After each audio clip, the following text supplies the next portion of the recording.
like to welcome all of you to this lecture today.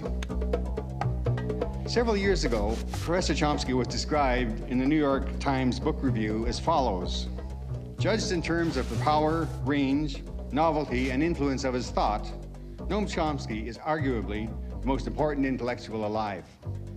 Professor Noam Chomsky.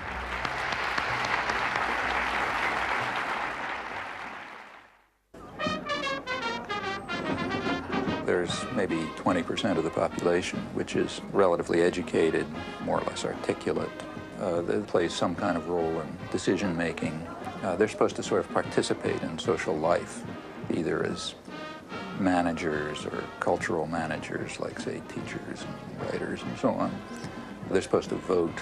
They're supposed to play some role in the way economic and political and cultural life goes on. Now, their consent is crucial. One group that has to be deeply indoctrinated. Then there's maybe 80% of the population whose main function is to follow orders and not to think.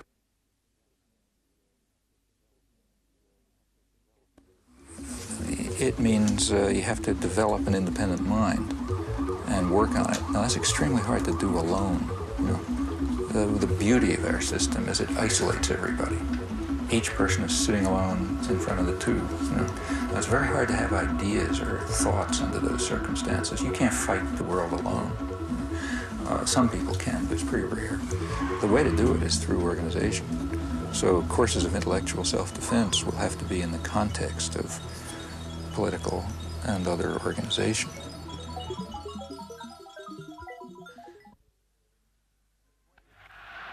The point is that in a military state or a feudal state or what we would nowadays call a totalitarian state, it doesn't much matter what people think, because you've got a bludgeon over their head and you can control what they do. But when the state loses the bludgeon, when you can't control people by force, and when the voice of the people can be heard, you have this problem. It may make people so curious and so arrogant that they don't have the humility to submit to a civil rule, and therefore you have to control what people think.